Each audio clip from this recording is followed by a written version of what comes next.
मेरे प्यारे विद्यार्थियों, आज की हिंदी कक्षा में आप सबका हार्दिक स्वागत है। बच्चों, आप सब जानते हैं कि आज का युग विज्ञान का युग है। जीवन के हर क्षेत्र में विज्ञान और उस पर आधारित तकनीक का बोलबाला है। हम तकनीक पर इतने ज़्यादा निर्भर हैं कि अब उसके बिना जीवन की कल्पना भी संभव नहीं रही। तकनीक के इस प्रयोग ने हमारे जीवन को काफ़ी सुविधाजनक बना दिया है। जीवन को सुखी और सुरक्षित बनाने के लिए एक से बढ़कर एक आविष्कार हो रहे हैं। इस बात में कोई शक नहीं है कि तकनीक हमारे जीवन का आवश्यक अंग बन गई है और इससे हमें बहुत लाभ भी हुआ है। किंतु आधुनिक तकनीक की इस चकाचौंध में मानवीय संवेदनाएं जिस तरह मजाक बनकर रह गई है, उस तरफ बहुत कम लोगों का ध्यान गया है। लोगों के पास अब एक दूसरे के लिए समय ही नहीं रहा। प्रगति करने के चक्कर में मानव स्वार्थी होता जा रहा है। लोग या तो काम में व्यस्त रहते हैं या आधुनिक उपकरणों में लगे रहते हैं। तकनीक के आवश्यकता से अधिक प्रयोग से मनुष्य भावना शून्य होता जा रहा है। किसी दूसरे मनुष्य की सहायता करना तो दूर, वो अपने फायदे के लिए दूसरे मनुष्य को हानि पहुंचाने में भी संकोच नहीं करता।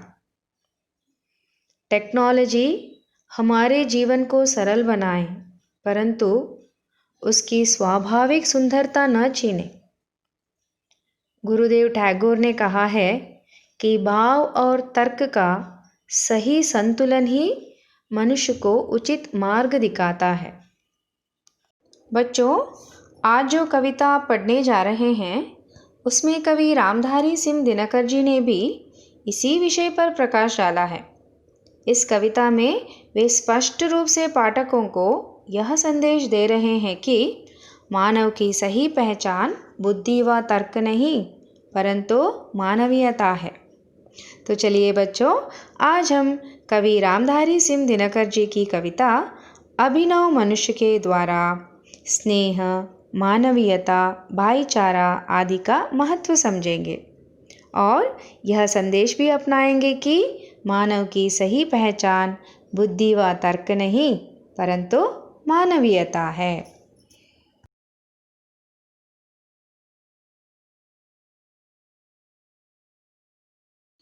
कविता पढ़ने से पहले कवि परिचय की ओर ध्यान दीजिए। कवि परिचय। कवि रामधारी सिंह दिनकर जी का जन्म ईस्वी सन 1908 को बिहार प्रांत के मुंगेर जिले में हुआ। पहले वे रेडियो विभाग में काम करते थे। बाद में एक सरकारी कॉलेज के प्राध्यापक बने। आगे चलकर वे भारत सरकार के हिंदी सलाहकार के पद पर नियुक्त हुए। ईस्वी सन 1974 को इनका देहावसान हुआ।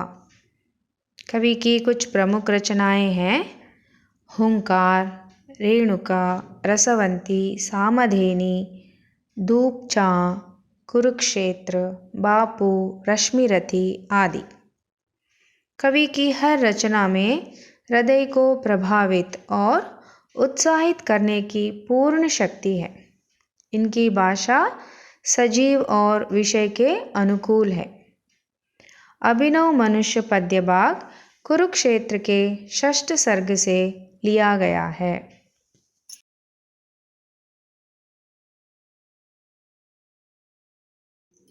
कविता का आशय जानना चाहेंगे? तो चलिए कविता के आशय की ओर ध्यान दीजिए। कविता का आशय। इस पद्य भाग में वैज्ञानिक युग और आधुनिक मानव का विश्लेषण हुआ है। कवि दिनकर जी इस कविता द्वारा यह संदेश देना चाहते हैं कि आज के मानव ने प्रकृति के हर तत्व पर विजय प्राप्त कर ली है, परंतु कैसी विडंबना है कि उसने स्वयं को नहीं पहचाना अपने भाईचारे को नहीं समझा।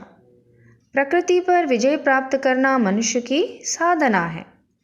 मानव मानव के बीच स्नेह का बांध बांधना मानव की सिद्धि है।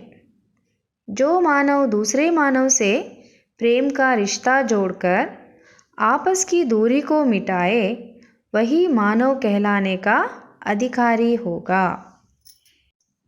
बच्चों, सबसे पहले कविता का भावपूर्ण वाचन करेंगे, तो ध्यान से सुनिए और हमारे साथ आप भी गाइए।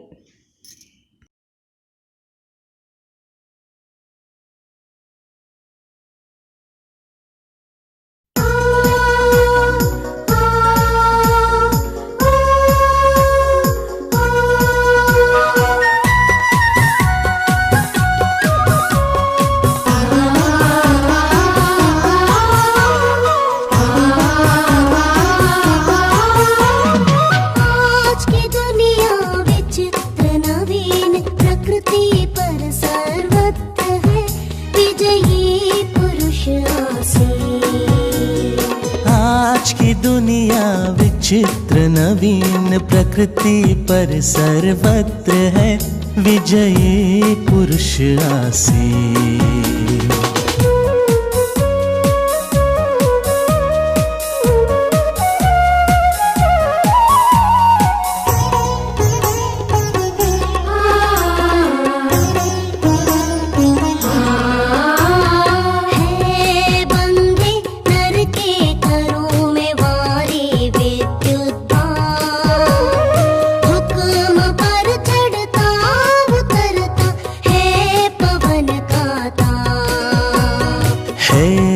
बंधे नर के करों में भारी विद्युत भार, हुक्म पर चढ़ता उतरता है पवन का तार।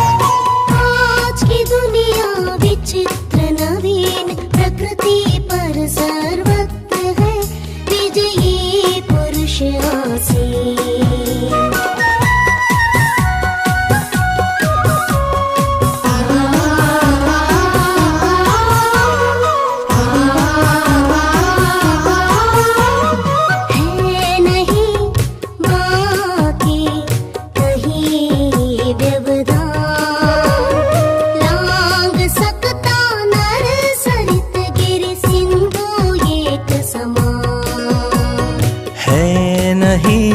बाकी कहीं व्यवधान, लांघ सकता नर सरित गिर सिंधु एक समान। आज की दुनिया विचित्र नवीन प्रकृति पर सर्वत्र है विजयी पुरुष आसीन।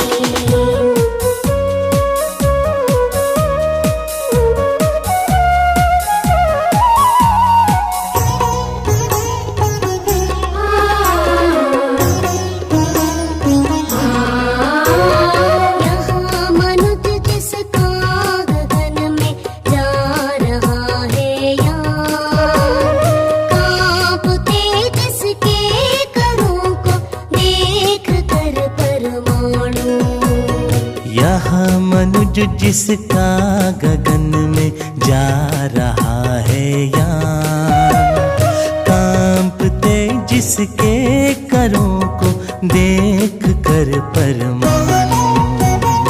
आज की दुनिया विचित्र नवीन प्रकृति पर सर्वत्र है विजयी पुरुष आसीन।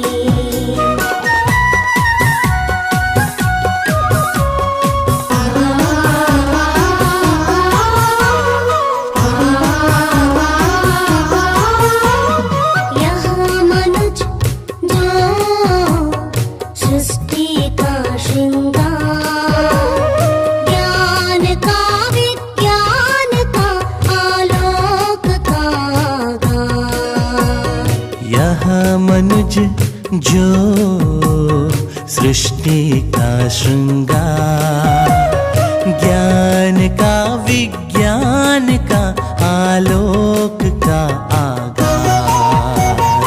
आज की दुनिया विचित्र नवीन प्रकृति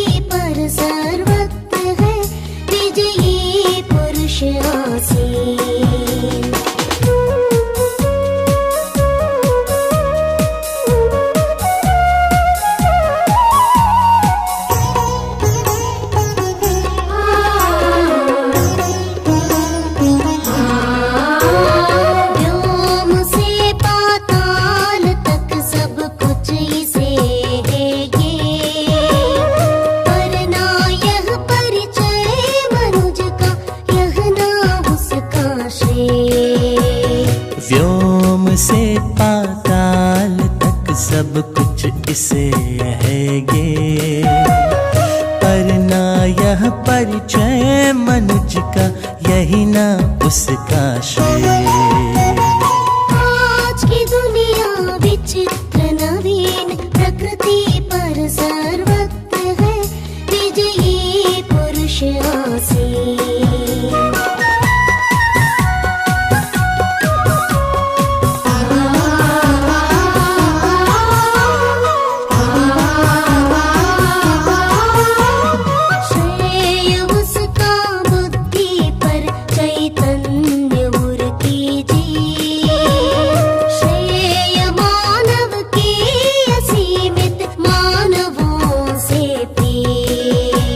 श्रेय उसका बुद्धि पर चैतन्य उर के जी, श्रेय मानव की असीमित मानवों से प्रेम। आज की दुनिया विचित्र नवीन, प्रकृति पर सर्वत्र है विजयी पुरुष आसीन।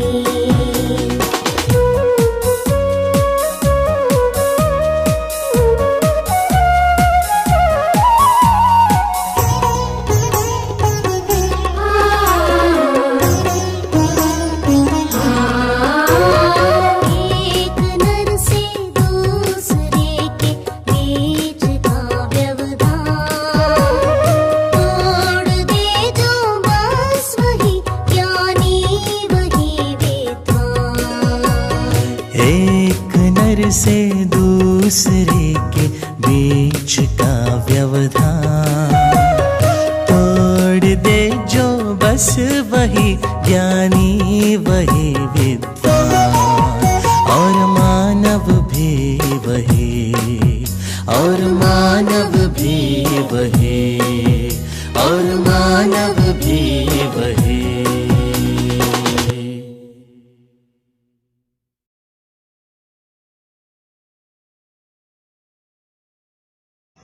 बच्चों, अब हम एक एक करके हर एक पद्य भाग का भावार्थ जानेंगे। तो सबसे पहले इस कविता का शीर्षक पढ़िए। हाँ, अभिनव मनुष्य। तो अभिनव का अर्थ क्या है? अभिनव अर्थात नया, नवीन, आधुनिक। बच्चों, इस पद्य भाग में वैज्ञानिक युग और अभिनव मनुष्य या आधुनिक मानव का विश्लेषण हुआ है। तो सबसे पहले कवि दिनकर जी आज की दुनिया के बारे में यानी वैज्ञानिक युग के बारे में क्या कहते हैं, देखिए। आज की दुनिया विचित्र नवीन। कवि दिनकर जी के अनुसार आज की दुनिया विचित्र और नवीन है। उसके बाद वे आधुनिक मानव के बारे में क्या कहते हैं? प्रकृति पर सर्वत्र है विजयी पुरुष आसीन। कवि यह कहते हैं कि आधुनिक पुरुष प्रकृति के हर तत्व पर विजय प्राप्त करके उस पर आसीन है, विराजमान है। तो आधुनिक पुरुष प्रकृति के किन किन तत्वों पर विजय प्राप्त करके उस पर आसीन है, विराजमान है? हाँ, इसका विवरण कवि आगे की पंक्तियों में दे रहे हैं। तो चलिए एक एक करके यह जानेंगे कि आधुनिक पुरुष ने प्रकृति के किन किन तत्वों पर विजय प्राप्त कर ली है बंधे नर के करों में वारी विद्युत बाप। मनुष्य के करों में अर्थात हाथों में क्या क्या बंधे हैं? मनुष्य के हाथों में वारी अर्थात जल, विद्युत बिजली इलेक्ट्रिसिटी, और भाप वेपर बंधे हैं। उसने जल, विद्युत और भाप को अपने वश में कर लिया है। कैसे उसने जल, विद्युत और भाप को वश में कर लिया है, जानना चाहेंगे? वो नदियों पर बांध बनाकर नदी के जल को एक जलाशय में एकत्र करके उससे जल विद्युत उत्पन्न करता है, और नहरें बनाकर सिंचाई के लिए खेतों को पानी उपलब्ध कराता है। पेयजल और औद्योगिक आवश्यकताओं की पूर्ति हेतु भी जलाशयों में संचित जल का उपयोग करता है। तो इस तरह आधुनिक मानव ने बांध और जलाशयों के जरिए जल को अपने वश में कर लिया है। विद्युत के आविष्कार ने तो मनुष्य के जीवन को ही बदल दिया है। आज के युग में मनुष्य अपनी सुख सुविधा के लिए अपनी इच्छानुसार क्या कर रहा है, अनेक प्रकार के विद्युत उपकरणों का उपयोग कर रहा है। आधुनिक पुरुष ने बाप की शक्ति को भी अपने वश में कर लिया है और बाप की शक्ति को अपने वश में करके उसने दुनिया को यह दिखा दिया है कि भाप से मशीनें चलाई जा सकती है, भारी वज़नों को उठाया जा सकता है और बड़े बड़े यंत्रों को गति दी जा सकती है। बाप न केवल रेल इंजन के आविष्कार का कारण बना, बल्कि इससे कृषि जगत से लेकर अंतरिक्ष के क्षेत्र में भी क्रांति की शुरुआत हुई है। सिर्फ इतना ही नहीं बच्चों, और एक तत्व है जिसका आधुनिक मानव ने अपने वश में कर लिया है। वो क्या है? हुक्म पर चढ़ता उतरता है पवन का ताप। हुक्म अर्थात आज्ञा। आधुनिक पुरुष ने पवन की शक्ति को भी अपने वश में कर लिया है। कैसे? पवन चक्की। पवन चक्की वो मशीन है जो हवा के बहाव की ऊर्जा लेकर विद्युत ऊर्जा उत्पन्न करती है, जिसका आधुनिक मानव अपनी इच्छानुसार उपयोग करता है। इसीलिए कवि कहते हैं कि मानव के हुक्म पर पवन का ताप चढ़ता और उतरता है। इस तरह आधुनिक पुरुष ने जल, विद्युत, भाप और पवन की शक्ति को अपने वश में कर लिया है नहीं बाकी कहीं व्यवधान।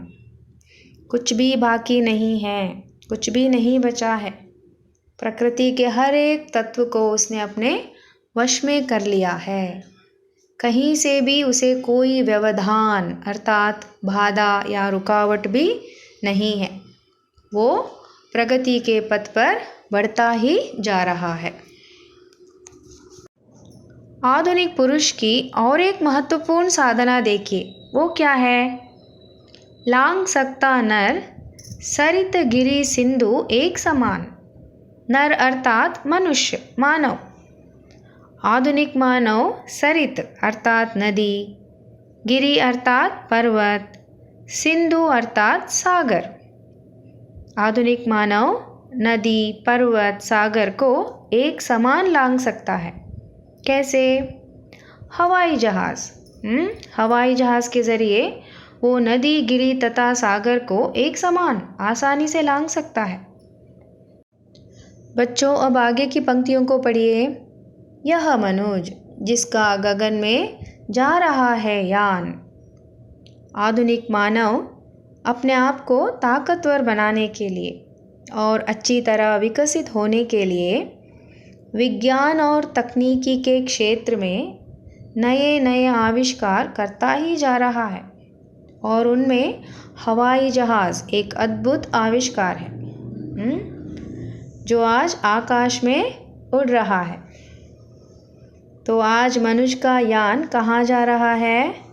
आज मनुष्य का यान अर्थात विमान, हवाई जहाज़ गगन में जा रहा है। बच्चों आगे की पंक्ति में कवि मनुष्य की ताकत या शक्ति का परिचय दे रहे हैं। तो उस पंक्ति को पढ़िए। कांपते जिसके करों को देखकर परमाणु। आधुनिक मानव एक एक करके प्रकृति के हर तत्व पर विजय प्राप्त करते करते प्रकृति की अंतिम इकाई परमाणु तक जा पहुंचा है। परमाणु ऊर्जा आज मनुष्य के हाथों में सबसे बड़ी ताकत है। वो इस ऊर्जा की मदद से दुनिया को समृद्धि और आनंद के स्वर्ग में परिवर्तित कर सकता है, परंतु उसने परमाणु के अंदर छिपी अपार ऊर्जा का प्रयोग महाविनाश के उपकरण परमाणु बम को बनाने में किया है। आज अनेक देशों के पास यह विनाशकारी बम हैं जो बड़े पैमाने पर विनाश का कारण बन सकते हैं। बच्चों, आपको याद है ना किस तरह से जापान के हिरोशिमा और नागासाकी नामक नगरों पर परमाणु बम गिराकर उसे पूरी तरह से नष्ट कर दिया गया था। इस अमानवीय कृत्य को याद करते हैं तो हमारा रूह कांप उठता है, भयभीत हो जाते हैं आज भी। इसीलिए तो कवि कहते हैं कि परमाणु भी मानव के करों को या हाथों को देखकर कांपते हैं, क्योंकि अगर वो इस शक्ति का गलत इस्तेमाल करेगा तो सब कुछ नष्ट हो जाएगा। आगे की पंक्तियों में कवि आधुनिक मानव की प्रशंसा करते हुए यह कहते हैं कि यह मनुज जो सृष्टि का श्रृंगार, ज्ञान का, विज्ञान का, आलोक का आधार, यह मनुज या आधुनिक मानव सृष्टि का श्रृंगार है। वो ज्ञान का, विज्ञान का, आलोक अर्थात प्रकाश का आधार है। आधार अर्थात खजाना है। आधुनिक मानव ज्ञान का, विज्ञान का, प्रकाश का खजाना है। व्योम से लेकर पाताल तक सब कुछ इसे है ज्ञेय। आधुनिक मानव को व्योम से, अंतरिक्ष से लेकर पाताल तक, पृथ्वी के गर्भ तक सब कुछ है ज्ञेय। ज्ञेय अर्थात जानकारी। आधुनिक मानव ने पृथ्वी के गर्भ से लेकर अंतरिक्ष तक सारे रहस्यों को उजागर किया है। आज वो विकास के चरम बिंदु तक पहुंच गया है, कुछ बचा ही नहीं है। तो क्या यह विकास या साधना उसका परिचय है? नहीं, पर न यह परिचय मनुज का, यह न उसका श्रेय। कवि रामधारी सिंह दिनकर जी के अनुसार प्रकृति पर विजय प्राप्त करना मनुष्य की साधना है, परंतु यह उसका परिचय नहीं है, यह उसका श्रेय नहीं है। श्रेय अर्थात यश, कल्याण, मंगल।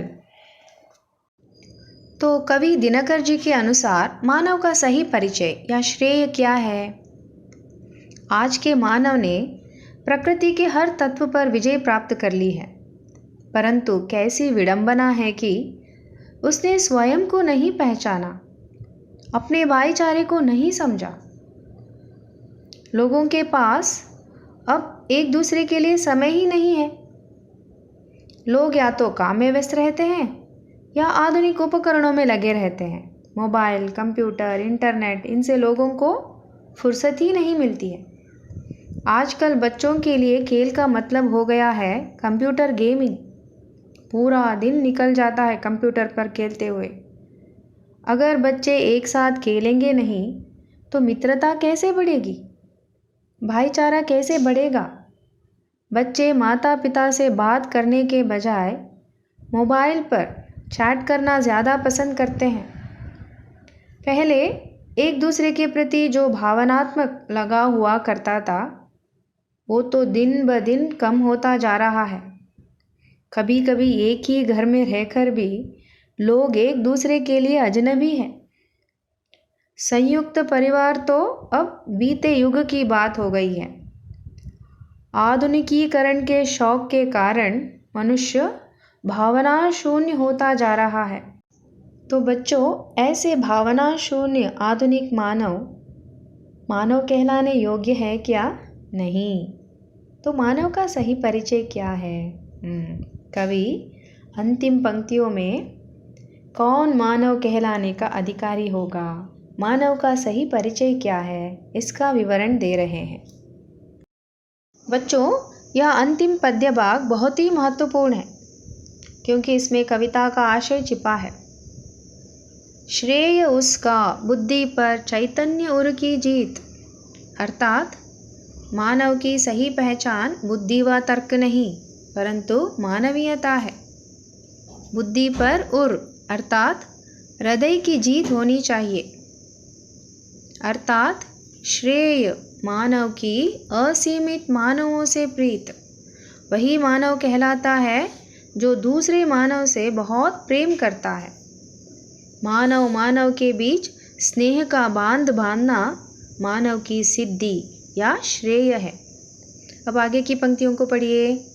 एक नर से दूसरे के बीच का व्यवधान तोड़ दे जो, बस वही ज्ञानी, वही विद्वान और मानव भी वही। जो मानव दूसरे मानव से प्रेम का रिश्ता जोड़कर एक नर से दूसरे के बीच का व्यवधान अर्थात रुकावट, बाधा तोड़ दे, यानी आपस की दूरी को मिटाकर स्नेह का बांध बांधे, वही ज्ञानी है, विद्वान है और वही मानव कहलाने का अधिकारी होगा। आधुनिक मानव ने प्रकृति के हर तत्व पर विजय प्राप्त कर ली है, परंतु उसने स्वयं को नहीं पहचाना, अपने भाईचारे को नहीं समझा। उसके मन में दूसरों के प्रति प्रेम व स्नेह भाव नहीं है। कवि के अनुसार ऐसे भावना शून्य आधुनिक मानव ज्ञानी, विद्वान या मानव नहीं कहलाता है। तो कवि किसे ज्ञानी, विद्वान और मानव कहकर संबोधित करते हैं? कवि के अनुसार मानव का सही परिचय क्या है? कवि के अनुसार जो मानव दूसरे मानव से प्रेम का रिश्ता जोड़कर आपस की दूरी को मिटाकर स्नेह का बांध बांधता है, वही ज्ञानी है, वही विद्वान है और वही मानव कहलाने का अधिकारी भी होगा। यही है मानव का सही परिचय।